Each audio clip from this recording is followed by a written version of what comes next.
All righty. Can everybody hear us? What's going on, Junior? Test, test, test. 1, 2, 3. Can you hear me? Okay. Speakers. Can you hear me, Junior? Weird. I can't hear you for some reason. I don't know if it's my computer.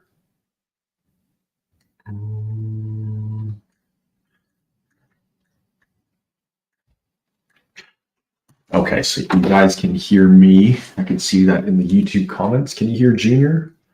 For some reason, I cannot hear you. Let me put my AirPods in. Yeah, I don't think they can hear you. Yeah. Well, guys, just comment here and share this link with as many people as you can. We were going to stream this on Facebook group, but for some reason there were some issues, so I couldn't get it to work. So we are streaming on YouTube. So share this everywhere. I just posted it. We're going to go for 90 minutes, an hour and a half. I'm dropping as much knowledge as possible, as many golden nuggets as we can to help you guys out and make the most of our time together here today. Got my Thriver sweater on, rocking the brand today. As always, the goal is to help you guys become Thrivers. No, we still can't hear you, Junior. Not yet. But let's see. Let's see where you guys are from. Arlene, where are you from? Elisa, nice to see you. Hayden, Michelle Moore, where are you guys from? Put it in the comments on YouTube. Yeah, Junior's going to fix his mic right now. Where are you guys from? Tony White is from Atlanta, Georgia. Welcome, welcome. Arlene, Ireland. We have Germany in the house. Czech Republic. Got Israel. Nice to see you, Hanan. I see a lot of familiar names here. Hell, nice to see you. We have UK. A couple people from UK. We have Fort Collins, Belgium, Switzerland. Excellent, excellent. Cool. So we have a bunch of people trickling in here. We have Germany. Actually, you know what? There's a lot of Germans in our programs and a lot of Germans who watch our videos. A lot of CFS and long COVID going on over there. UK, Ontario. Nice to see you guys. I always love doing these things and getting reconnected with you guys because I'm so busy making content on the channel, on Instagram, developing new products and just improving the whole recovery process. Anytime you don't see me doing this kind of stuff, I'm always working on some stuff behind the scenes to basically accelerate and optimize recovery. I think the mic's back on. Oh, no, we didn't. No, I can't hear. Yeah, it's okay. It's okay. Kathy from Germany. Awesome. All righty, guys. Well, nah, still can't hear you. All good. All good. Take your time. Yeah, it's interesting. I'll share with you guys some stuff we're working on before we jump into the live Q&A portion of this. But I think 5 or 10 years ago, if you had CFS, I mean, most people didn't even know what CFS was because it was so rare and there was a lot less information on this stuff on the internet. Same with long COVID. I mean, long COVID wasn't a thing 5 years ago, but it was hard to know what to do 5 to 10 years ago. There weren't a lot of resources out there, so it took people a lot longer to recover back in the day. However, now what we're seeing, and you guys probably see it online, there's so many channels, so many resources out there that can give you different tools to recover, right? And I think that's why nowadays, at least from what I'm seeing, and I work with thousands of people, I literally see thousands of people dealing with this. People are getting better a lot faster and a lot easier. So it's now becoming this thing where you're not just doomed for life and you're given this lifelong illness. Now, I mean, there's clear proof and evidence that you can recover from this. So recovery is absolutely possible, number one. And number two, it's probably not going to take as long as you think. It doesn't have to be a 10, 20, 30, 40, 50-year battle. like a lot of people have to go through. Although we have worked with people who have had this for 30, 40, 50 years, 10 years, 5 years. It's just a matter of, implementing the right things for recovery, so you don't have to constantly guess your way through this and then take 2 steps forward, 3 steps back, and stay stuck in the cycle. Now there's an actual way, an actual system, multiple systems you can follow for recovery. So it's just really interesting to see the whole space kind of shifting, at least from what I see, because I talk to a lot of the leading people out there who are putting out content, and recovery is becoming more and more common. I think eventually it's going to get to a point where the expectation is just to be recovered. As crazy as that seems right now, I think in the very near future, it's going to be an expected thing. And that's going to be the main notion behind it, versus feeling like you have to deal with this for the rest of your life. So without further ado, let's jump into it, and feel free to start asking questions. And please keep your questions as brief as you can, right? Keep it concise. And if you can keep it under like 3 sentences, that would be great. And I'm going to answer it as best as I can. Let me go ahead and answer a few questions we have right off the bat here. Hanan is asking, the short videos you post on Instagram, they have a longer version somewhere, or are they meant to be short? It's actually a mixture. So if you guys follow me on Instagram, we post multiple times a day. We post a lot of funny videos too, actually. I love the memes we post. But a majority of them have longer versions of the videos, but you'll see at the end of the videos, it would redirect you to go watch one of the main videos on our YouTube channel. So it's kind of a mix of both. But let's see.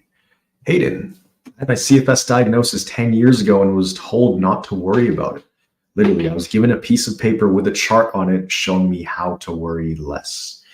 Yeah, and that's one of the problems, one of the biggest problems people face right now. And that's obviously the reason why you guys are here watching this today, is because you have gone the other routes, seeing doctors, specialists, private doctors.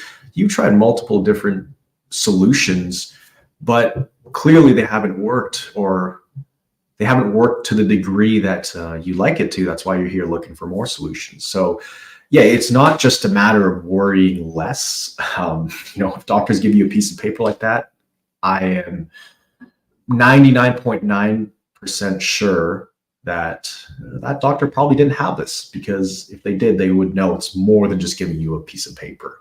It's a handful of things. The way we like to refer to it now within our programs, we've been trying to come up with a name for what we're even trying to do to recover. And, we could call it neuroplastic therapy, because it involves a lot of aspects of something like physiotherapy in terms of slowly increasing activity, but keeping in mind that, you may have flare-ups when you increase activity, not just physical flare-ups, but even mood swings, even your mental state, it changes. So there's like a physiotherapy aspect to it. There's almost like an emotional therapy aspect to it, because you have to learn to manage your emotions when you are going through this process. And then the other one is, I can't remember the third one. I think it was cognitive behavioral therapy, which is, it's not just one of those areas. It's a mix and culmination of all of those. You miss any one of those, and it can make recovery much more difficult. So there's like the physical aspect, there's a cognitive aspect, and then there's also the emotional aspect. You have to do all of them together in a way that works for you, essentially. So just wanted to share that with you guys. Let me just rip through some of these questions. Did you have blood pooling to the legs when you had POTS? Absolutely, I did, especially when I would be lying down or horizontal for multiple hours at a time, and then I would stand up. My legs would be throbbing. It felt like there were balloons about to explode, especially in the shower. When I was in the shower and there was like warm or hot water, my legs were throbbing, but that went away. Just like all my other 50+ symptoms, they all went away. Miguel, is closed-eyed hallucinations at night a CFS symptom? Well, I can certainly say that I did experience this, hallucinations, especially when I wasn't sleeping much. when I wasn't sleeping, my mind would just be running 1,000 miles an hour. Physically, I was drained, but mentally, it was very hard to control my thoughts. And, when you don't sleep for days, you kind of have some trouble distinguishing between your thoughts and reality. So it gets kind of scary. I remember it got scary for me, but yeah, I definitely did have that. Question. Kathy is asking, can you use this program because of a desensitized nervous system coming off of benzodiazepam? It's a great question. So first of all, I should have done this at the beginning, but just to clarify and reiterate with everybody, I'm not a doctor. I'm not a medical specialist. I didn't go to med school. So I can't recommend medications. I can't recommend you not to do it. I can only share from my experience of what worked for me and the experience I've seen with other people. But ultimately, always consult with your doctor or medical professional before pulling the trigger on anything or making any kind of decisions to do things. But for this question, I can say that we have worked with plenty of people who got CFS or got this hypersensitive nervous system issue because of some kind of medication trigger. Now, whether it's a benzodiazepam or a medication or it's a flu or a stressful event, it doesn't really matter what it is. It's really what happens after that. And especially if you've had your tests and scans done and the doctors don't really have an answer for you of how to solve this issue and nothing is showing up on their tests and scans that they can directly help, then chances are, yeah, this is a hypersensitive nervous system and you would need to recalibrate your nervous system back to a level of normal functioning. Because right now it's really on edge. It's in survival mode. It's in fight or flight. So we need to recalibrate it essentially. So the way you have to recalibrate your nervous system when coming off of benzodiazepam, it's kind of similar of how you would recalibrate it for any situation. You have to, balance your energy. You have to work on brain retraining, you have to do neuroplasticity. So yes, it would be actually a similar approach because you're technically in a similar state as other people with CFS, regardless of what the cause is. So I hope that helps, Kathy. And Junior, welcome back. You on your laptop now? I am. I had to move to the kitchen. Can you hear me okay? Yes, sir. It actually sounds really good. Whatever mic this is. Oh, it's my little new There we go. Well, welcome to the call, Junior. It's a pleasure to have you here. When were you in the program? That was like 2.5 years ago, right? I think so, man. When did we first meet for my application call? I think that was like 2021. I think we met in December 2021, and I officially joined the program in, I think it was January. Yeah. Yeah, I think so. So that was almost 3 years ago. Almost 3 years ago. Wow. Yeah, almost 3 years ago now. Man, time flies, huh? Feels like the other day. Time does fly. Would you have imagined when we first spoke and all you wanted to do was get off the couch and eat a slice of pizza, and that was your dream goal? Would you imagine 2.5 years later we'd be sitting in Arizona around a pool hanging out? So many things have changed, man. My expectation for joining the program was just like, I don't want to feel like crap anymore. I kind of just want to be able to play video games, maybe see my friends every now and then. And even if I had that was enough, right? And then, fast forward to this year, I'm doing 10, 20 times more than I could have ever asked for, more than I ever wanted, right? And yeah, it feels unreal being able to get on a plane, travel, no symptoms, sit in that Arizona heat, which is brutal, by the way, and just, meeting face to face and chilling. Man, Yeah, things change, man. It was really cool. The video I don't think I posted it yet for everybody watching this right now, but we had a Thriver coach meetup, and all the coaches in the program, even other team members, they were actually sick with CFS or long COVID, and they were struggling. They were like housebound or couchbound or even bedbound, like really, really bad shape just a couple of years ago. And I mean, they've obviously recovered They have their lives back. They're training for duathlons, they're traveling, this and that, working full-time jobs, truly thriving. And then we did a team meetup, like a retreat, stayed in the house together, and we were just telling stories of all the crazy stuff we've been through. Like, if we were to add up all the tests and doctor's appointments that 6 or 7 of us had all gone through, it will probably be like 1,000 appointments and tests and all that. It's crazy. Oh, yeah. So yeah, it's been a journey. It's been a journey. And for you guys, it's going to be an amazing journey as well. I say amazing. It's not going to be all sunshine and rainbow. There's definitely going to be some challenges, but it's going to help develop your character and help you become the best version of yourself. As cheesy as that sounds, it is the absolute truth, because you are undergoing, this is like the ultimate personal development crash course you've been thrown into, essentially. So there's no choice but to kind of level up all aspects of your life here. The person you're going to go back to isn't the same person you were before getting sick. It's going to be a new 2.0 version of yourself. And we always tell people that. So let's pull up this question here from Michelle. Tips for people stuck at 60%, still doing all of the same things consistently: meditation, diet change, brain retraining, but progress has stalled.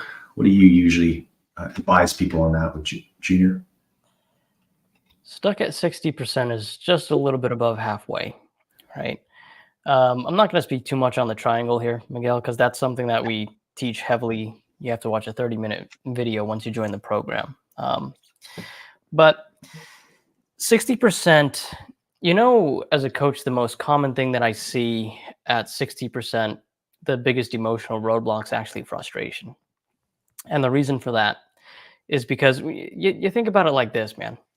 When you're 60%, you're not bedbound. That's the thing. You're not really couch bound. You can leave the house. You can do errands. You can do the things that you have to do, and maybe a little bit more. You can sprinkle in a little fun here and there, hanging out with friends, being with family from time to time. So it can get very frustrating because you're getting teased with what regular life looks like, but it's like constant. It's like a constant tease. You're so close, but yet you're so far, right?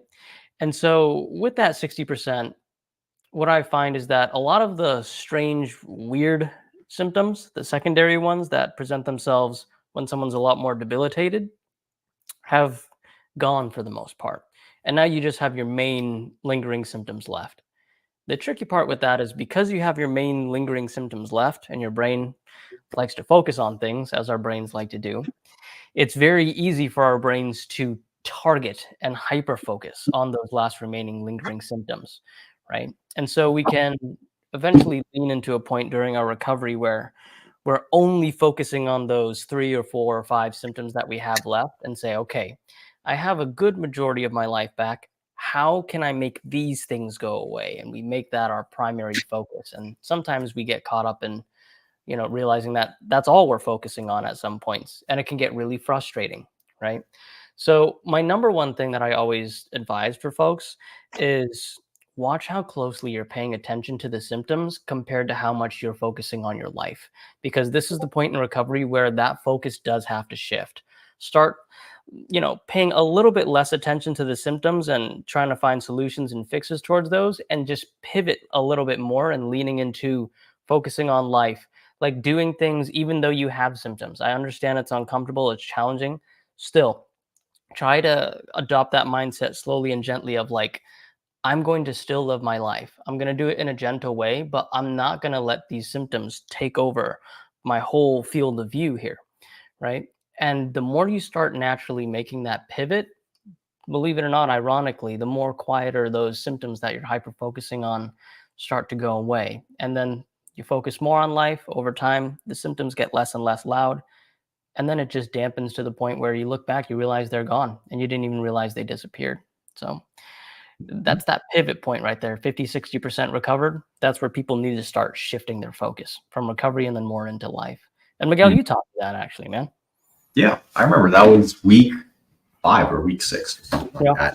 It's literally a part of the recovery process, because there is a process, there's a system that you can follow. But at some stage in your recovery, especially if you got to the point where you were, bed bound or couch bound or house bound, at some point there's going to be that transition where your capacity increases and now you can go out to the grocery store, go out to eat lunch with friends, go out to hang out with friends, just kind of go back into the world, and your world starts to open up. So I think it's so easy to get caught up focusing 100% of your energy on what can I do to recover? What diet can I do? I need to do my meditation. I need to take my cool showers. I need to brain retrain. You get so focused on that and forget to kind of live your life in a sense. Now, you can't just jump back into life, but there is that transition point where you need to kind of shift your focus towards going out and doing the things that you've been longing to do when you were stuck at home. And it's a bit scary. So, yeah, I would say basically what Junior said, start transitioning into reintegrating into life. And also with the whole percentage thing, I wouldn't even measure it in terms of percentages, because if you're in a flare-up, you could feel very different from how you feel today. So you go from like 60% quotations to like 30, feeling like you're 30% to like 50% and 40%. It's like a yo-yo, and that can really mess with your mind. So the biggest thing you can focus on is just honestly responding well to symptoms, because if you do that one thing, everything else follows, and things just pretty much recovery falls into place.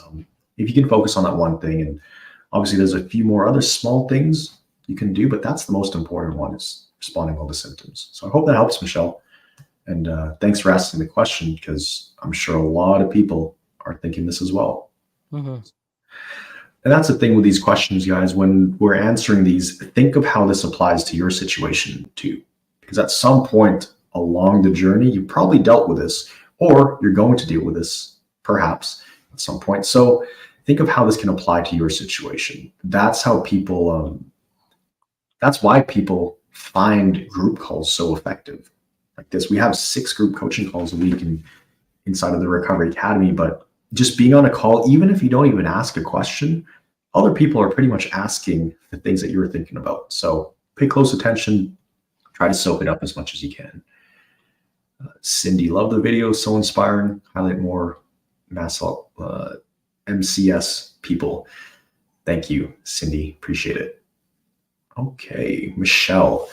Can an AP last just a few hours or half day after doing something? I had that yesterday after doing more walking and going to a few shops, but today I feel fine. Yeah, that's great. And yes, you're absolutely right. It can last a few hours. It can even last 30 minutes, honestly. As you move further along in recovery, your bounce back time from an adjustment period becomes shorter. It becomes shorter, and also the adjustment periods can feel less intense. So I like to call that bounce back time. Like, how fast is your body bouncing back out of that? But also think about it. Your nervous system is able to recalibrate itself when it becomes imbalanced, right? And that's all really recalibration is bringing something back into balance. So the fact that it's happening in just a few hours or half a day, that's a really good sign that you're moving in the right direction. So honestly, whatever you're doing, I keep on doing it. Is there anything you want to add, Gina? I mean, I'd say the same thing, right? I compare the bounce back times a lot to like the gym. Like when you first start working out, if you're a noob at the gym, you never touched a weight in your life, you're going to go in there for the first time and you're going to get sore for a couple weeks because you never done it before. You ask somebody who's a little bit more seasoned going to the gym, they'll work out, they'll go get sore for a day. It's because, their body's a lot more conditioned to following that process. It means the body's in a good place. Bounce back time is pretty quick. So I would agree with Miguel. That's a good sign. Mm-hmm. Yeah. So hope that helps, Michelle. Thanks for asking the question. Alrighty, Fluff Puff. My question is that I always have high symptoms. Does this mean I'm not doing it right? I've been doing brain retraining and getting better. Miguel, what were your symptoms like at 1 year into recovery? Okay, great question. And I would say we have to identify, where did my recovery begin, right? So I would say my real recovery actually began once I learned all of this stuff. And my channel actually has way more content and knowledge than I ever knew when I was recovering. I knew the recovery science blueprint that's about it. Like that's really the main gist of what I base my recovery off of. But 1 year basically after meeting my doctor, when I met him, I was in a wheelchair, like literally couldn't walk. I was barely in a wheelchair, actually. I was just sitting up. They were pushing me around. A year later, I was traveling in New York, walking around Central Park, watching the fireworks with like tens of thousands of people. But I still was actually quite symptomatic. But I was functional and symptomatic. There's a big difference. So I was feeling a lot of discomfort. I was feeling palpitations, lightheadedness, nausea. What else did I have? Headaches, burning in my body, fatigue, brain fog. I still had probably 1/3 of the symptoms, probably like the main symptoms I felt, even a bit of tinnitus, but it was much, much less intense. And I never really measured my progress by how many symptoms I had or how intense they were. I measured them by how well I was responding to symptoms. Because I knew if I responded well to symptoms and I didn't lose emotional control when those flare-ups happened, I knew, okay, my nervous system is literally recalibrating this second if I'm keeping emotional control. We're keeping it within certain limits, so I don't feel like I'm out of control and I go into panic mode. So that's really what I measured my progress off of. But yeah, I had tons of symptoms 1 year into recovery after meeting my doctor, but I was also doing 20,000 steps around Central Park in like 35-degree heat. So I was very functional, but the symptoms were kind of they were just there in the background. And I just had to deal with them as they popped up. But what would you say to this, Junior? Having high symptoms, does this mean I'm not doing it right? Oh, Fluff Puff. I like that name. I think a very common misconception about how the process works for recovery is that you start doing the work and your mindset starts going down some more healthier habits and you approach stress in a different way. And then a lot of us believe that once we start that process, our symptoms are supposed to go down first and then our capacity increases. What I've actually seen as a coach with my experience with helping people is that that's actually not the case. It's actually the opposite, believe it or not, where people start doing the work and then they'll start going into adjustment periods and then their capacity starts to slowly increase. And this mirrors my own recovery as well.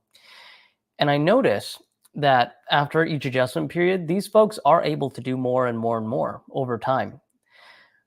But even with that, even sometimes 6 to 8 months down the road, somebody will come up to me and say, Junior, I've gone through quite a bit of adjustment periods. My capacity is much higher. And I know this because it takes a lot more to trigger my adjustment periods. I can do way more than I did before. My window of tolerance is much larger before I trigger something. But when I trigger something, my adjustment periods are around the same severity. And I hear this time and time and time again. And this actually is reflective of my own recovery journey. So a little bit about mine. Miguel knows my main symptom was fatigue, and it was always lingering at around like a 6 or 7 out of 10. And what happened was I went through adjustment period after adjustment period over the course of months. And I noticed it took longer to trigger those adjustment periods, and I can do much, much more. But even 6 months down the line, even though my capacity increased by 10-fold, 20-fold than what it was when I first started the program, whenever I went into an adjustment period, my symptoms still sat at 6, 7 out of 10, right? So what I noticed is capacity increases before symptom severity decreases. So if any of you guys are in that situation where you're in adjustment periods, you can do more, but you actually feel the same severity of symptoms, as long as it's kind of sitting around the same, you're fine. You're okay. You're not doing anything wrong. Because what happens is you'll get to a place where you're probably fully functional, still have symptoms anywhere between like a 5 and 8 out of 10. It's still going to be quite uncomfortable, and that's okay.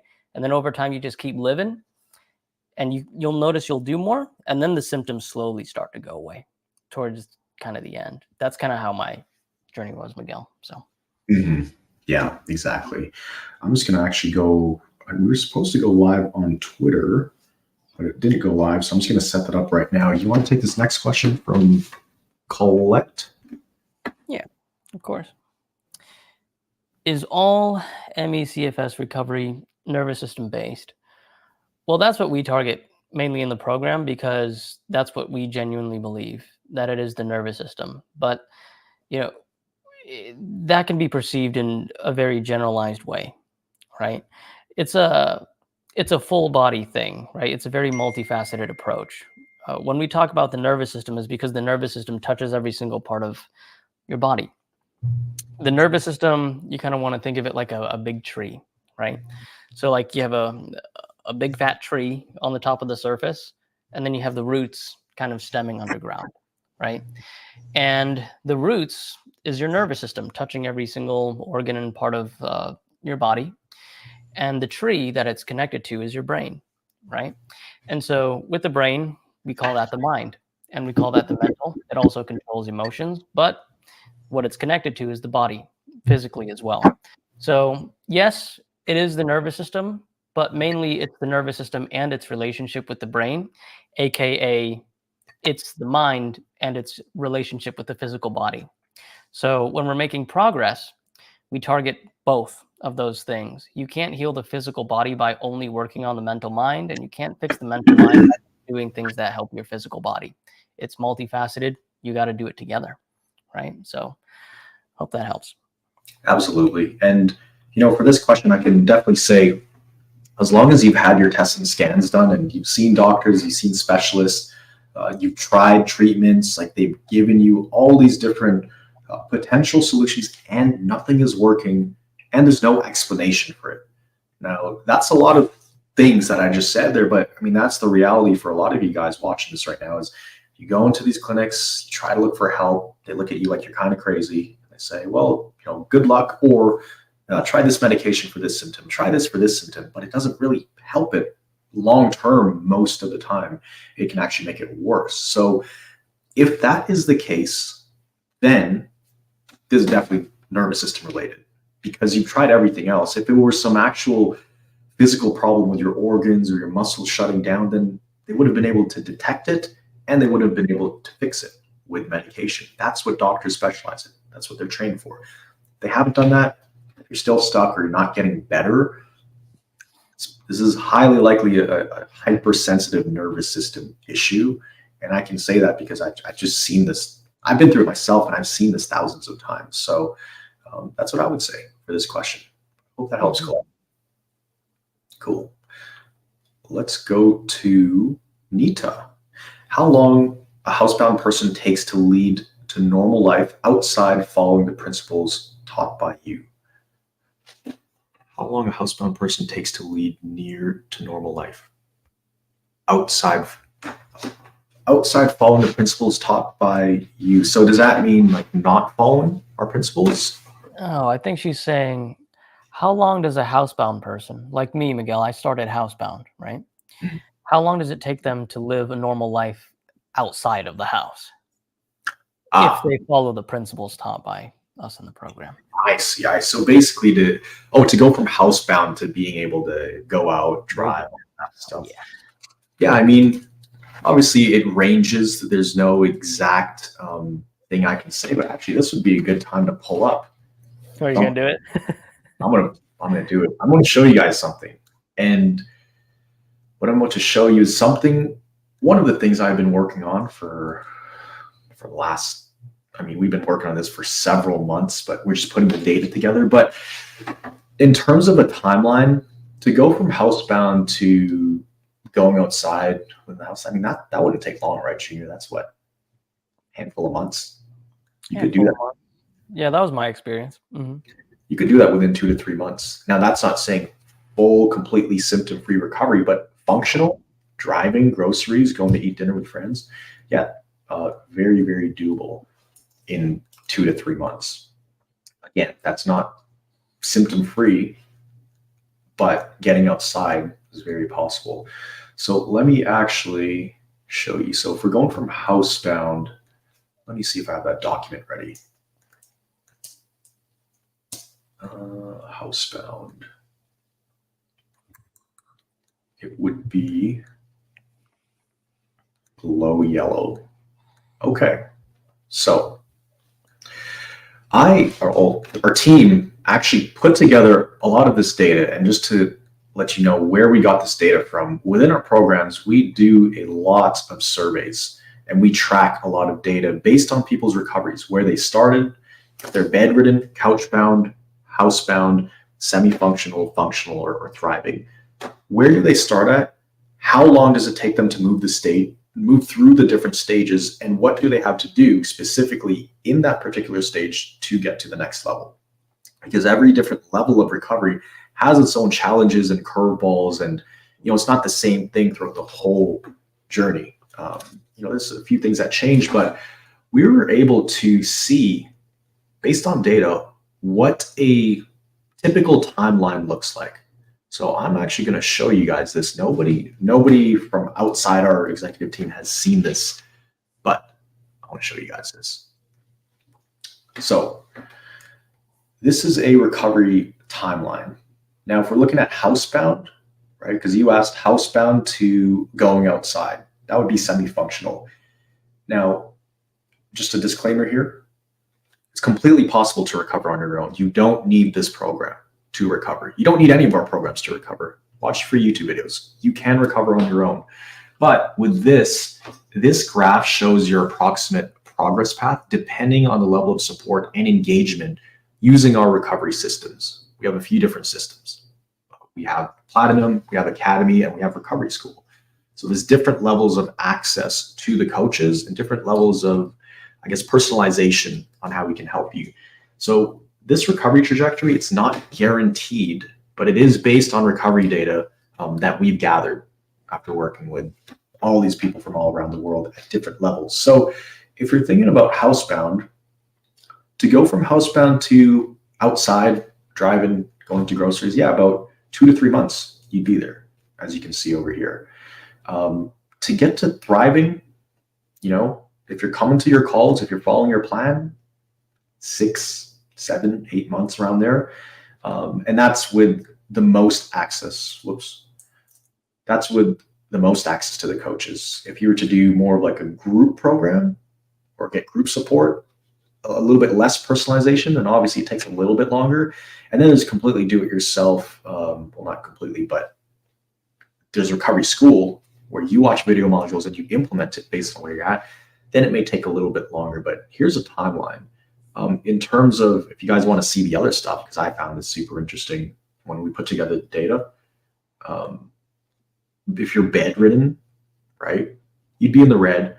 And this is what that would look like in terms of timeline. 8 to 10 months, you'd definitely be back on your feet. If you came to all the calls, big disclaimer there, if you came to all of the calls or just listen to the calls, right? If you're couch bound, this is what that looks like. So you'd be able to kind of get out of your house in 3, 4, 5 months around there. There's different trajectories here. Housebound,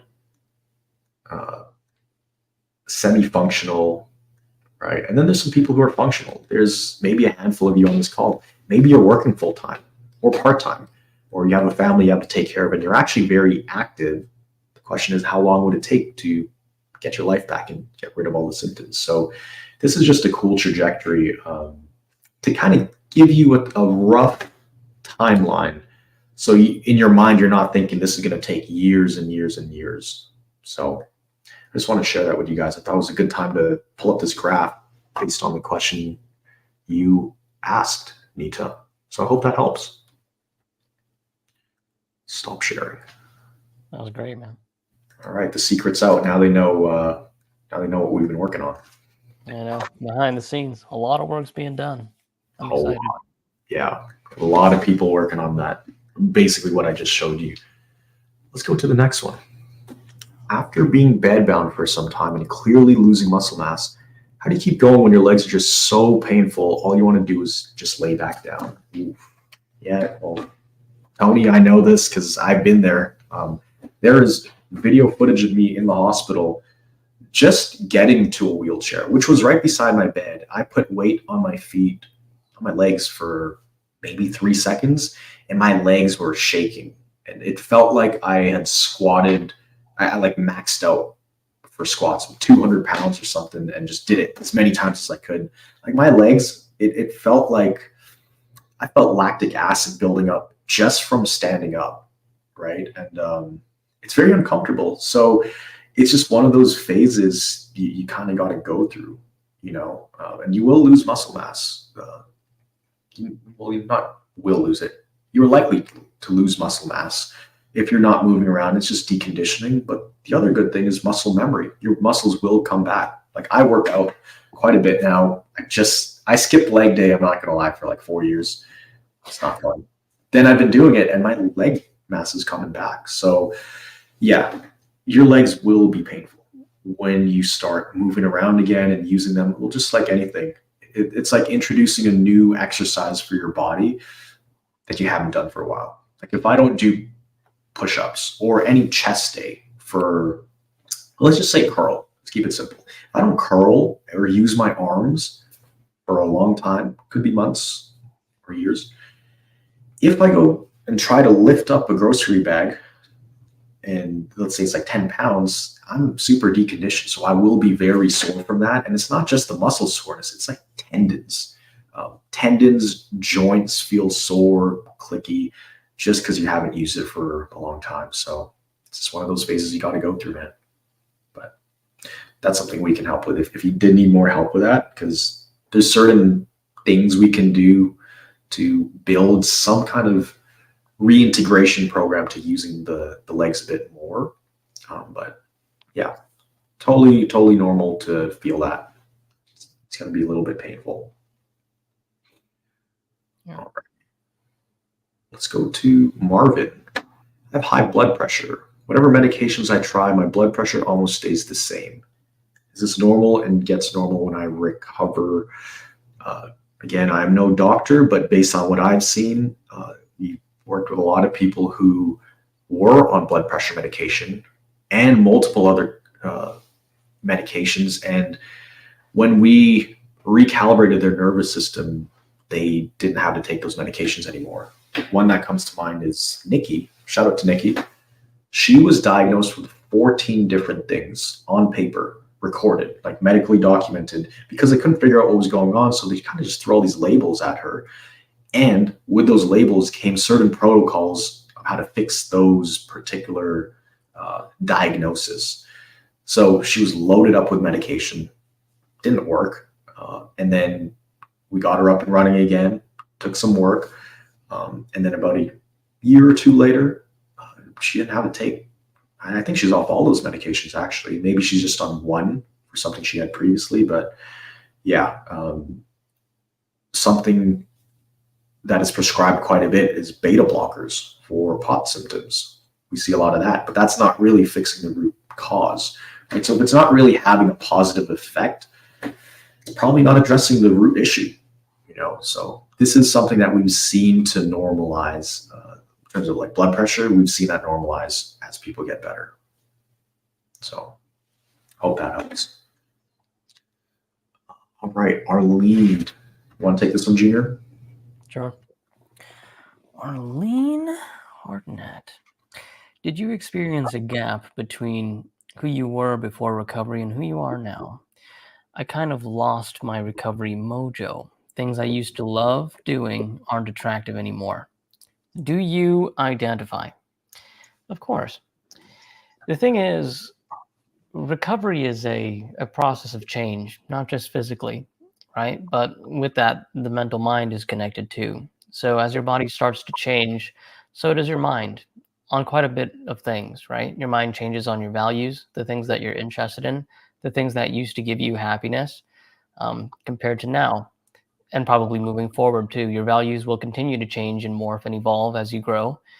Recovery is like literally a caterpillar turning into a butterfly. That's what that looks like, right? And so I see it, more often than not, where people used to approach life in a certain way, approach stress in a certain way, maybe not the healthiest way. And maybe some of our interests, hobbies, career paths, things that we chose to do in our lives were kind of run through a very dysregulated, rooted place, right? Maybe we did things because of fear and we didn't even realize it because we were doing it for so long. And now you kind of come out of that fear place and then you realize, wow, I didn't really like doing that ever at all. The only reason I liked to do it was because it was rooted in something that was very unhealthy for me and how I approached my life. So things change. And in the middle of you leading on a certain life and then living a healthy life comes a cross paths. And during that cross paths, you're going to feel lost. Feeling lost is a very normal um, response by the body. It's just your brain trying to signal to you that it wants to pivot you in a different direction in life. It's nothing to be afraid of. I always tell people when they come to me, say, I feel lost, I feel afraid, I feel like I have no direction. I'm starting to lose my values and my interests. You're not losing your values or your interests. You're actually becoming more towards your authentic self and you're realizing what your true values and interests are. And somewhere along that journey, that requires you to get lost a little bit and grieve your old self. That's okay. It happens. I know it's uncomfortable. I've been through it. Miguel went through it too. You'll be all right because we turned out okay too. It just feels a little confusing now. You're gonna be okay. Mhm. Yeah, and part of that too is kind of like touching on what Junior said is you're almost shifting, not shifting, how do I say this? It's you're not quite starting from a blank slate. Well, that's how I thought it was before, but it's more so a transition. It's like you're shedding part of your old self to become this new version of yourself that was inside the whole time without all these other layers you had. So a lot of these things that you really enjoyed before, maybe a part of you enjoy them, but like Junior said, it wasn't like your authentic self. You enjoy them for a certain reason, and maybe that reason wasn't really because you truly liked it. Maybe it was to impress other people. Maybe it was because you were super competitive or you liked recognition. I'm just listing things off the top of my head because those were what happened for me. A lot of the things I did was for external recognition, essentially. It wasn't authentic to myself. That's kind of why I think I hit a wall. It's almost like life was trying to guide me back to a certain path of what I really wanted to do, which is something like this, having impact, especially social impact, building something that lasts beyond me, you know? So I think there's like that transition, and it can feel strange because you're like, well, I used to like that stuff. Now I don't. Who am I? If I'm not that person, who am I? So you do kind of have to build on this identity, not build, but I guess, what do you call it? Unveil the person that was within the whole time, if that makes sense. Absolutely. I always tell people, Miguel, when they ask me, who am I and how do I figure out who I'm supposed to be? I always tell them they're looking too far into the future. Instead of trying to put effort into trying to figure out who you're supposed to be, just stay in your 3-foot world, do your best every day, sit back and observe over time the person that you are becoming. It's a natural process. Mm-hmm. Yeah. And this can go real deep too. Like this can go real deep. When you ask yourself, who am I supposed to be? Well, supposed to be implies that there's a right and a wrong. And you're supposed to be a certain way according to who, right? Who is the person that decides that? Ultimately, it's you, right? So just focus on who you are right now, right? Not what you want to be. Just focus on your 3-foot world. But it's a great question, Arlene. And this is definitely one of the more, not more, but it's one of the, I love these topics because it's deeper than just recovery. And you realize the symptoms, the flare-ups, the struggles you guys have, that's kind of the top level surface thing. There's a reason all those things are in place. It goes deeper than that. Obviously, without getting lost in the sauce, there is a deeper, there's a deeper meaning to these symptoms. They're not random. That's for sure. You'll find that out when you join the program. That's for sure. Yeah. Or, I mean, if you've watched all the YouTube videos and you come to all of these trainings, you'll see that those symptoms is just surface level, but they mean different things. They're very much tied to your values and certain things. Mm-hmm. So let's go to the next one. Dominique. I'm working 60%. Okay, another 60% question. Since 2 months, but still get quite challenging APs every week. Is it normal that it takes so long to be fully recovered? A general question. It's hard to really know. A lot of variables, man. A A lot of variables. Thing, like what's her environment like? What is her work? Does she like her job? You know, What kind of symptoms you're feeling. So recovery can range. It can range, honestly. But what I can say, reading this question, it is very, very common to still have APs when you're at. I don't like using percentages. So let's just say when you're functional, when you're semi-functional, very common to have APs. Even when I was working out, when I started working out again, I actually had symptoms. When I was running like 3 kilometers, working out hard, I still had some symptoms, but they would get easier over time. But yeah, you just really started working in the last 2 months.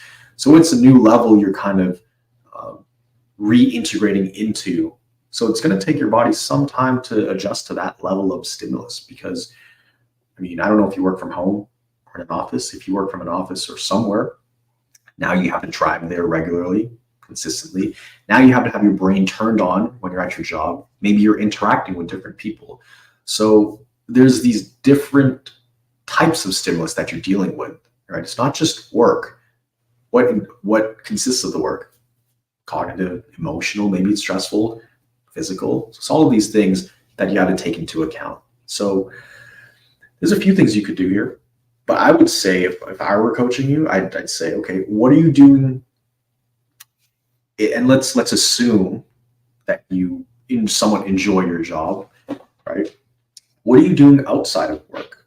Because if you want to sustain a high level of workload and really grow and expand in that area, then something's got to give. If you're doing all this stuff prior to working, or let's put it over here, doing all this stuff prior to working, now you've added work. So that's like double stimulus on your body. Then you'll need to pull back into other areas of life. Maybe you go on less walks outside, unless you really enjoy them. Maybe you do less, I don't know, whatever you do in your life. You pull back in that aspect to create space in your threshold to be able to handle the work with less symptoms, essentially. It all comes down to the stress threshold. How much are you filling up that threshold? It's kind of like this, it's like playing Jenga, different activities. And you don't want to go over, it's not ideal to go over that level, right? what's Jenga, Miguel? No way, you don't, what? Wait, is that the thing with the wood that you put like the stuff on top of and you have to pull it out? Oh, sorry. I meant Tetris, not Jenga.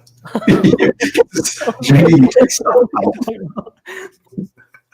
It's not Jenga. Similar in the sense of talk about this. Tetris, man. It's Tetris. And see, it's very relatable to recovery because if you're good at Tetris, your Tetris looks like this. Like it's very efficient the way you're putting in these blocks of activity in your life. Actually, this could be a good video module, but it's like, how can you be efficient with what you're doing with the activity? Okay, let's look at a bad Tetris game, or in Like a Tetris game where the things are only stacked on one side or something. Yeah, or there's gaps everywhere, right? Yeah. That's right. Bad. Is that possible to see a result? Okay, like this. Okay, this is what my recovery used to look like. Just a jumbled mess. I'm like, oh, let me take some cold showers. Maybe if I read, maybe if I go on my phone for a little bit, maybe I sit up for this much. Like, look at all this missing space. It's because I didn't really know what I was doing. I didn't even understand there was a process to follow, right? Tetris, it's a game. It has certain strategies so that you can beat the game. It's kind of like with recovery. When you get good at recovery, your Tetris looks like, okay, like the previous picture. When you don't really know what you're doing, or there's a lot of uncertainty and there is no real. Oh goodness, look at that one. That one in the middle right there. Oh, my Tetris looks like this. And when you get this, look, like if you know Tetris, you reach a top here, there's a certain limit threshold. So you're going over, but look at all this space, all the stuff you could have done. Just because it was done inefficiently, it was, kind of looks like this. So it's like Tetris. So for you, Dominique, back to your question, dial it back in other areas of life if you want to sustain this level of workload and have less symptoms. Now, if you can handle these APs mentally and emotionally, and you're not panicking and you're not overthinking the adjustment periods and flare-ups, then you can sustain what you're doing, and gradually you'll have less and less symptoms, flare-ups. But there's so many variables. That's the beautiful thing about this. It's very flexible. There is no, you have to do this, you have to do that. It's based on what activities do you like doing. But this is the kind of stuff we dive really deep into when we are working with somebody. We look at all aspects of life. What is your living situation, your family life, relationships? Do you have kids? Do you have other responsibilities? Financially, do you have to work right now? Can it be part-time? Does it have to be full-time? Do you have to go into an office, or are you working from home? There's so many things we can, so many levers we could pull here. But hope that makes sense. Does that Tetris analogy make sense? I just came up with that off the top of my head. Me. Yeah, I need to make a video about that, actually. Write that down. I was talking to somebody yesterday, Miguel, and she asked me a question.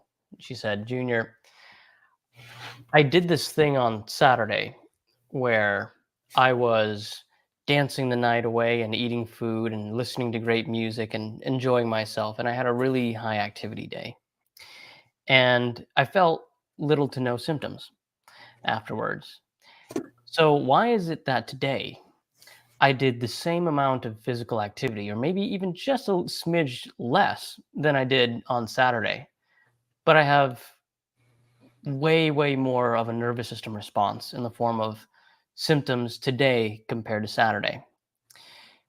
And then I asked her the follow-up question. I said, you told me you did the same amount of activity on Saturday that you did today. What was the activity that you did today? And she said, I went to work. And I said, there you go. There you go. There you go. Yeah.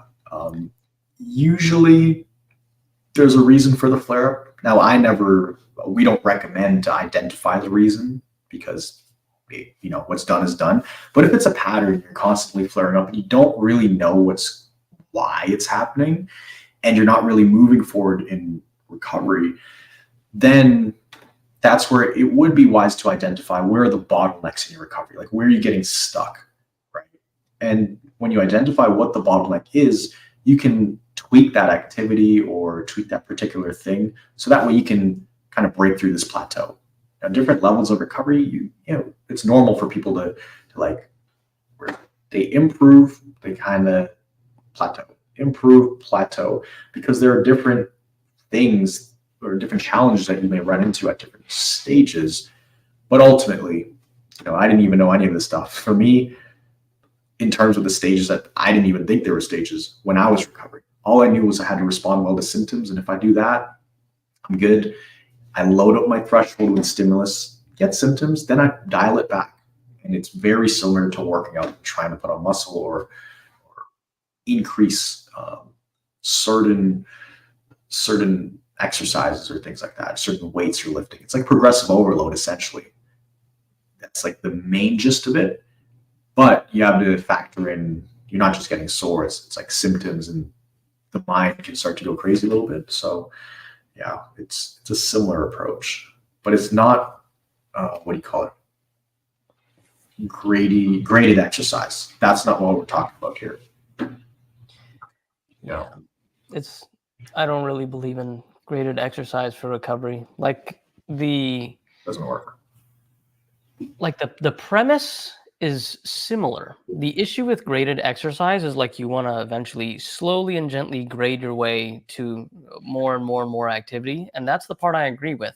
The issue with graded exercise is that as you keep grading, naturally you'll hit a point where you have to slow down and pull back a little bit. And with graded exercise, they don't have you do that. Once you hit that point, they have you keep going. And then that's where people start to get in trouble. That's the part that I don't agree with. I agree with half of it, not the whole of it. So Exactly. Alrighty. Hanan, you mentioned being in pain 24/7, that even rolling in bed was painful. man, not even rolling in bed, just lying there was excruciating. But you were bedridden. Didn't this add much to the stiffness in the muscles? Yeah.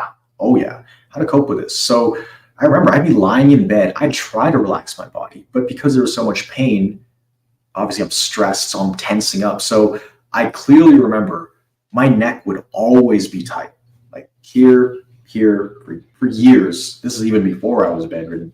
But I remember I'd relax them. I'd take deep breaths, let go of the muscles, try to relax them, and just close my eyes. And then 10 minutes later, they are completely stiff because that was my body's, it was my body's equilibrium point at that time. But what do you call it? It would balance itself in a place that is very hypersensitive, very tense. That was its new baseline. Now, a normal person's baseline is, okay, relax, chill out, we're calm, heart rate's down, it's good. My baseline, and maybe for a lot of you guys, the baseline is fight or flight. So it will constantly revert back to that thing. So this is why you could do deep breathing, you could do light yoga, you could listen to positive affirmations, but the moment you stop that, not the moment, but shortly after that, your body will revert back to a fight or flight state, right? So you need to do a bit of both. You need to learn how to get it out of that state, but also keep it out of that state, right? And that's where all the neuroplasticity comes in, and recalibrating your nervous system. And that, like I said, it's not just one thing we do. It's the physical aspect, it's the emotional aspect, it's the cognitive, to really bring that equilibrium point back to a normal functioning level of equilibrium, right? Versus constantly going back to fight or flight mode. So it did take a while for the stiffness in the muscles to go away, but the way I solved that is not focusing on the stiffness of the muscles, because that was just surface level stuff. The deep stuff that I had to fix was how much of a survival mode is my body in, and how do I get out of that? Because if you start to shift it out of that survival mode to a sense of safety, and you're constantly signaling that to your body, that I'm good, I'm okay, this isn't going to kill me, it's uncomfortable, but in responding well to symptoms, I'm literally rewiring my brain back to safety by responding well. Then naturally that becomes your new equilibrium point, that sense of safety. But it can be difficult because sometimes your brain, you forget what that reference point is even like. And that's what brain retraining is. When you feel a sense of safety, you're creating a reference point that your body can naturally and automatically work towards on its own. To the point where, like today, I could go out for a run. Actually, I just did cardio the other week, and I was curious, check my heart rate. And for about 30 minutes, my heart rate average was 160. Now, that's 30 minutes of 160. Before 160, that's a panic attack for me. But within 10 minutes, maybe 15 minutes, my heart rate was back down to like 80 beats per minute, right? So now it has the ability to bring itself back to a sense of just calmness, relaxation. Before, if I did that, yeah, good luck. My heart rate's going to be 160 for like 3 days. Maybe it'll drop down a little bit, but yeah, it's your body has an amazing ability to get back to a normal state of functioning. That's the cool thing about all this. So that's a great question, Anon. Thanks for asking. Awesome, man. That you're able to get your heart rate up to that level. You don't freak out about it anymore. Yeah, and it's funny because I was working out in the same gym I used to work out at and work out of as a trainer. And for years, it was just a bad experience in there. I had a lot of PTSD around that place because there was this one time I remember I was trying to recover. And I was like, let me go on a bike for 1 minute. I went for about 50 seconds, and then my heart rate reached about 110, and I started panicking. Next thing you know, it was 160. I had to go literally run outside, take some deep breaths. And the other trainers thought I was crazy because I was a trainer at that time, and I couldn't even work out myself. So it definitely messed with my mind when that was happening. So here's a good question. How do you know when your body is recovering? So there's actually, I think there's 3 or 4 points that I put together. There's like specific slides just for this. These are signs of recovery. One, your world starts to expand. You're able to physically, like in terms of space, you're able to have a bigger world instead of being confined to a room all day. Now you can go to the living room, you can step outside, or instead of staying indoors the whole time within your house or wherever you're at, now you can step outside and go for light walks. Or maybe you start at taking light walks around the neighborhood. Well, now you can go drive to another part of town. Well, there's always room for growth. And if you are growing, if your world's getting bigger, that's one sign. Number two, you're able to do more with decreased symptoms, essentially. So before, maybe I go stand up to get some water. My heart's pounding from that. I'm getting palpitations and shortness of breath and burning legs. Well, a sign of recovery is if I can do that, and now my legs burn less, I'm getting less shortness of breath, things like that. And also, when you start thinking about other things than recovery, when you start thinking of not just how do I get through the day, how do I survive this and make it through the day in one piece, when you go from thinking like that to thinking about, what hobbies do I want to pick up? What job do I want to work next? Or who do I want to hang out with next? You start thinking of things other than just staying alive. That is another telltale sign. So it's not all about just symptoms, right? You can be more functional and have a similar level of symptoms, and that's a sign that you're moving in the right direction. So if your world is expanding, I'd say that's probably the main thing. And sometimes it's hard for you to see because you're with yourself 24/7, day to day.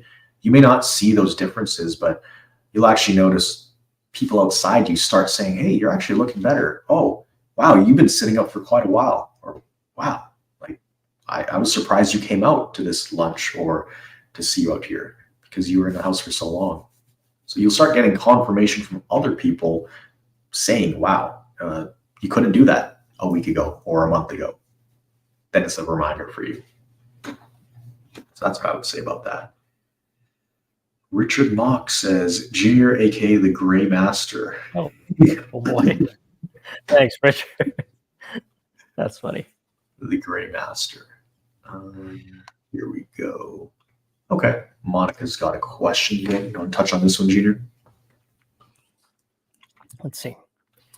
Do you feel it's worth seeing a holistic doctor, or do you think just listening to you is enough? For reliability, I can't advise one way or another, right? Especially when doctors enter the situation. I can speak, at least for me in my experience, is that I did have a doctor whilst being in the program as well, just to be able to check in regularly, just to make sure I was going in the right way. The tricky thing about doctors, it's funny, man, when we talk about black and white, Miguel, when I went to Western medicine, the traditional physicians and ER doctors, Western medicine tells you that there's nothing wrong with you. So then you get desperate and you go to a naturopath or a holistic doctor or something, and then they tell you that everything's wrong with you. Oh yeah, it swings to the other side. Western medicine, your body's fine, your heart's fine, all tests came back normal. You go to naturopath, oh, you got EBV, you got candida, you got H. pylori, you got whatever it is, and then they get you on all these things, right? Your cortisol's all screwed up. And so, again, I'm going to talk about gray area. I think it's good to kind of have a balance in the middle. And everybody can make their own choice depending on their preferences. I chose to have my doctor lean more into Western medicine. So I would, follow the principles in this program mainly, but then I would check in with my doctor like any regular human being, like every 6 months and get a checkup and say, how's the vitals? How's everything? Still good? And they would, say, yeah, everything's all clear, even though I would still have some symptoms. And I would just go about it like that. So it was, for me, at least, a little bit of a balance of both. Miguel, I know you had a doctor too that you kind of checked in regularly with as well. So yeah, I was working very closely with the naturopath. Now, I've been through the Western medical system as well as naturopath, and me personally, I don't know for other people, It may have helped for other people, but me personally, it helped temporarily, taking all these supplements and adaptogens. And I did over 100 IV treatments, and I thought that was a way to kind of heal. But in the long run, it wasn't addressing the root cause. And for me personally, it made me worse in the long run. So if you haven't done it yet, you could go check it out, check your tests and everything. If it makes sense, you could work with them. And I just make sure that they have seen a case like yours before, that they're not just guessing their way and saying, we think it's this. Oh, we could try this and that. Like, I'm not in the business of trying stuff and testing stuff out and, going through the guinea pig gauntlet, trying things if we know what works, but it doesn't hurt. It doesn't hurt. I'm not going to say not to do it. Yeah, there's no right or wrong way, from what I've seen, Miguel, on how to approach it if you want to work with a doctor. But these days, I'm glad to say that I'm not on a million supplements anymore. So I just take maybe a vitamin D when the days get dark and my Flintstone vitamin every single day, and I'm good to go. So I'm just kidding. I don't take the Flintstone vitamin anymore. We still made those. Yeah. Dude, those are horrible. They tasted terrible. So yeah, they didn't taste the best. Yeah. Why are CFS symptoms less in cold weather? Well, maybe for you personally, that's the experience. Some people, it actually flares up when it's colder. Actually made a video about this. Temperature regulation issues. Anytime your body has to adjust to any kind of stimulus, it's gonna basically, it adds stimulus to your body. It's activity for your body to warm itself up, or if it's really hot, to cool itself down. That is energy that your body is using. And if certain people have very low capacity, it can be very difficult for the body to do that without using up all the energy the body has. So it's good to hear that your symptoms are less in cold weather. There were certain times when cold actually did help me as well at certain times in my recovery. Other times, if I drank a cold glass of water, symptom flare up immediately. But other times when I was further along, if I had burning sensations in my body, dizziness, nausea, headaches, if I took a cool shower, it's almost like it cooled my body down, because my body was just so confused. It would like heat up. I'd overheat. So then the cold weather or cool water, cool showers would really help me. So if it's helping, keep doing that. And cool showers might actually help you in this case, if you're adding in colder stimulus. So I'd actually try that, Machiavelli. Alrighty, let's see here. Hi, Miguel. I'm currently in the trenches. I have a daily crash, but it only lasts an hour or two. Is this normal? Okay, so this is not a crash. It is an adjustment period. I watched my video, the difference between crashes and adjustment periods. A crash that's not being able to move in bed. Can't move. Wouldn't be able to write the question if he was in a crash. So. Yeah, you wouldn't be able to look at the screen for days, actually.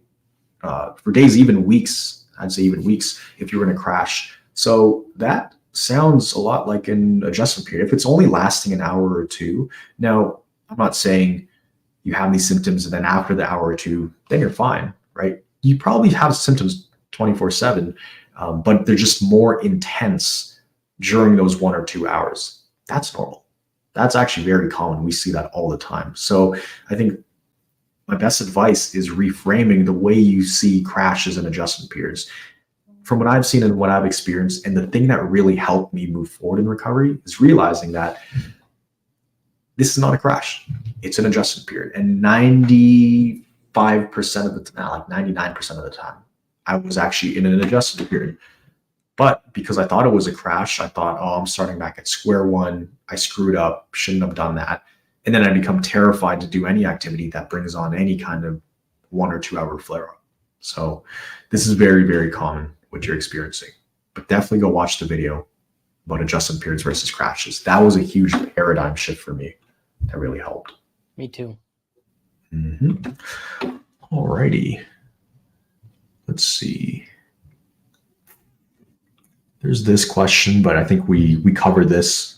People stuck at a certain point. Let's see. Yeah, okay, so it's a work question. So this refers back to what I answered previously. It sounds like your work has a certain level of stimulus, and whatever you're doing outside of work, your threshold sounds like it's nearly full. If you're not able to see capacity increases in different areas, so either you got to pull back in other areas outside of work, or you need to pull back at work or choose a different job overall. But again, we need to know more, because I don't know what you do for work, if you like it, what kind of work it is, because that plays a huge factor. That's something we'd be able to help with, within our recovery systems. So I'd probably apply, because we'd definitely be able to get you past this plateau. 6 months, that's a decent amount of time. We can fix that. Definitely fix that. Okay. I don't really want to answer. Okay, well, we could answer some symptom questions very quickly. The Furzuk. Did you struggle with palpitations? How were your palpitations? They were great. Yeah, they were there. They were definitely there. I think I did a Holter monitor test. The most palpitations I had in the day was like 400, I remember. And there were some triple skips and quadruple skips, but I used to be terrified of my heartbeat. Then I realized my heart's actually perfectly fine, because we did scans and tests on it. That's when I realized, I don't need to fix the palpitations. I need to fix the nervous system. In fixing the nervous system, then the palpitations go away. But a lot of people get that. Did you have those, Junior? Yeah, they weren't the most pleasant thing in the world, for sure. I had some skipped beats as well. Every time my heart would flutter, I would actually cough. I would every time it would happen. So my body actually lets me know as it would happen. Yeah, but it's since regulated for the most part. The only time it kind of goes up is if I do cardio, and I do cardio, every other year. So Yeah, and I'll drink coffee now, and I won't get palpitations. I'll do cardio, won't get palpitations. So yeah, I'm good now. I mean, I went from 400 palpitations a day to running 3 kilometers at a time, working out, boxing, skip rope, rowing, no palpitations. So that can definitely be solved. Here's a good one. Rowan asks, any tips on surrendering to symptoms and not fighting them anymore? You want to touch on this one, Junior? Yeah. I mean, if we read the question again, Rowan, your answer is literally in the question, right? How do you surrender to symptoms and not fight them anymore? That's exactly how you surrender. Is you don't fight it anymore. You kind of just wave the white flag and say, I'm done. I'm done with this, right? I don't want to be your enemy anymore. I don't want to keep doing this with you anymore. Number one, it's exhausting. Number two, I don't like this bad blood that we have between us. Let's try to work something out, right? And then over time, your goal, I wouldn't say is to have a wonderfully loving relationship with the symptoms that bother you most, and get to a point of gratefulness. Eventually you will get there, but that is not your next step.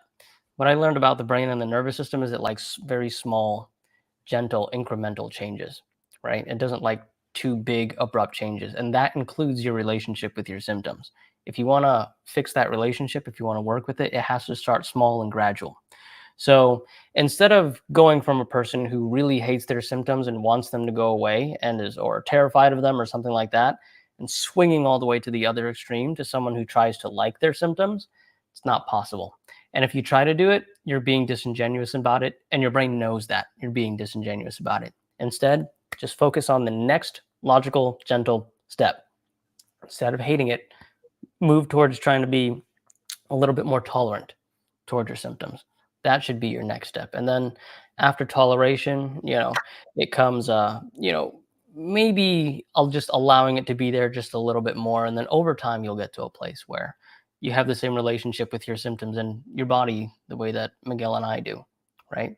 And we still experience symptoms as recovered people too. they're not CFS symptoms, but let's say I get a cold and the flu and I get a cough, a little bit of, fatigue, some fever and chills, I'm okay with it now.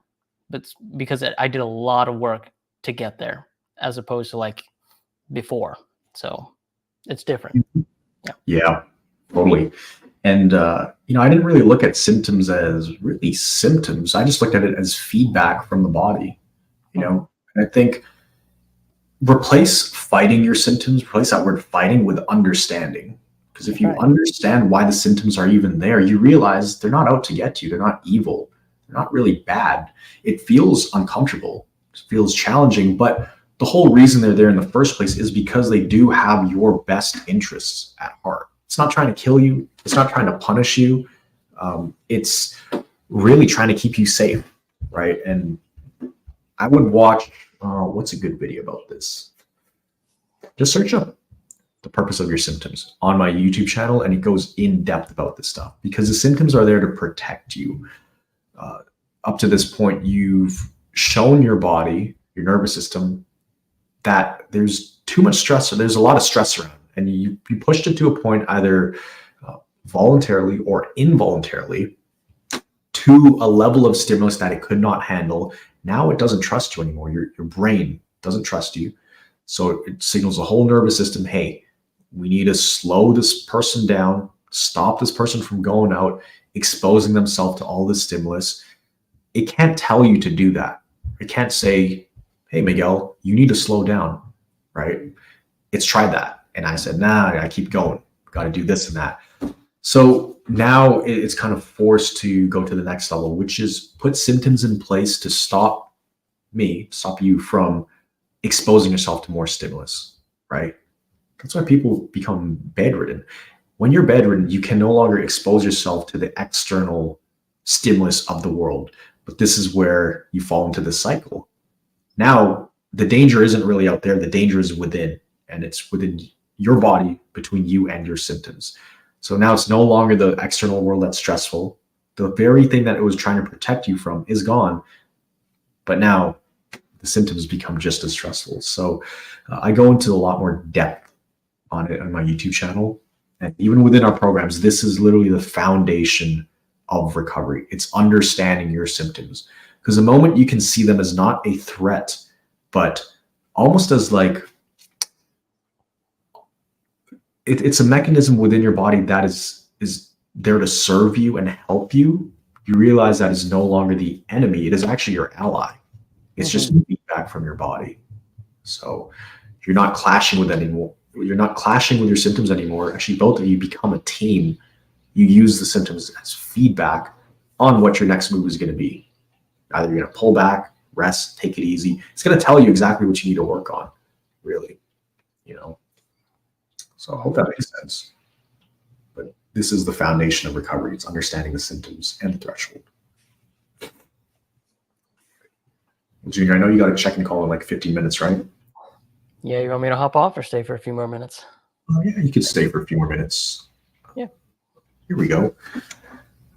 Joanna, I'm curious, Miguel, does the doctor who helped you know that you recovered and also know that you were helping so many others recover? I imagine he would think it's pretty cool. Yes, he's actually a subscriber on the channel. He follows us very closely. I just saw him 2 weeks ago, actually. I still keep in touch with him. Every 3 or 4 months, I update him on everything we're doing, all the systems we're building for recovery, because essentially that's what it is. It's a recovery program, but even more than that, it's a system, which is a duplicatable, repeatable process to achieve a certain result. I look at it as like a symptom or a system, not a symptom. And I share all of the wins with him, all the recovery stories, and yeah, he's very proud. I think he's still trying to wrap his head around like everything I'm doing, but I've tried to get him on the channel, and I have so many people ask about it, but unfortunately, the board won't allow us to do any work outside of me talking directly, because doctor-patient privilege, something like that. So one day we're gonna have him on here. One day. We're gonna have the secret sensei on here. Alrighty, let's see. Okay.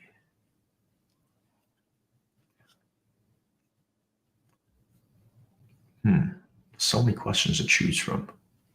Yeah. Let's end this thing off on a high note, man. Yeah. So I'd say, yeah, let me close this question. What's your biggest piece of advice for people or some inspiration you want to share, Junior, as we wrap this up? I mean, there's so many things you could touch on, but I think the biggest thing for me is to not lose hope, you guys, right? I was in your shoes at one point. Before I joined the program, I didn't know what the next step was for me. I was trying everything. I was very desperate. And part of my desperation included watching these podcasts because, or these live streams, because sometimes it was the only way that I found a little bit of relief throughout my day, which was very often uncomfortable a lot of the times. And I would look forward to these live streams when I saw the announcements for them.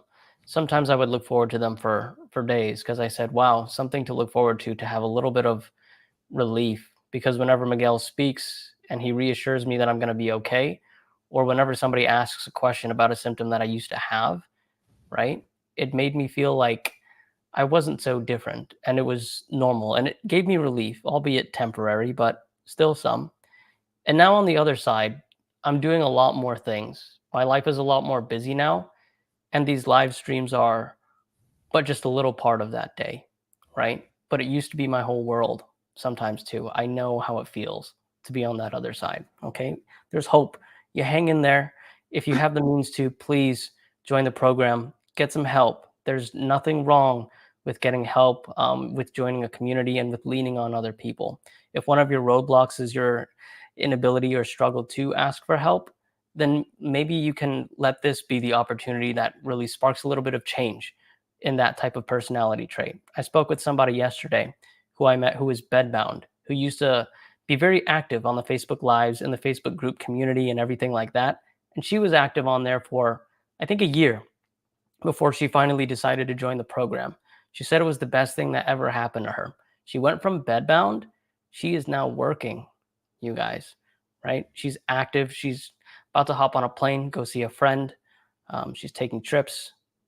This was the best decision I ever made in my life. And she communicated me the same, right? And now I'm communicating that message to you.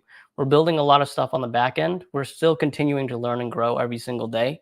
Thanks for allowing us to be human, right? And doing these things in order to help you guys because we have your interests for the greater good always first as our priority. And just keep going, right? Stay strong. You can do this. And listen to Miguel. Keep watching the videos. He's saying all the right things. Okay. Thank you, man. And shout out to you, Junior, and Hell has, how do you pronounce her name? She has some good words to say about you. 6 months in the Recovery Academy with Junior as a coach. So grateful. This works. Reintegrating, starting to work out again, and yeah, she is crushing it. Well, thank you, Helly. I'm glad you're here. Yeah. So yeah, recovery is absolutely possible, guys. I mean, there's a reason you see all these recovery stories online popping up everywhere on YouTube. And there's a reason people can get these results is because there is a system. There is a roadmap to follow. It's not just guesswork. It's not like, oh, here, go watch these videos. All right, go implement it. There's an actual process, step by step, that you can follow. And that's really what we've tried to create from the get-go to really just help as many of you guys as possible. And of course, the YouTube videos are always there for you guys. So if you're just at home with nothing to do, just binge watch as much as you can. I've pretty much covered almost every area of CFS you could think of. And if I haven't, then comment on the channel, let me know what to cover. But I hope you guys enjoyed this one. This was an awesome live Q&A. Had a lot of great questions. People from all over the world tune in. And we'll see you guys next time. If you did need some extra help, you can apply to the program. You see the link right at the top of this screen, cfsrecovery.co, apply. And then based on your answers, it's going to recommend which system would work good for your situation. And other than that, always remember, guys, you are thrivers, and you are just one mind shift away from living a life with thriving health. Let's help you go from survivor to thriver, just like we've done, and unlock that 2.0 version of yourself. Let's do it, guys. Appreciate you. Take it easy. See you later, guys. Cheers.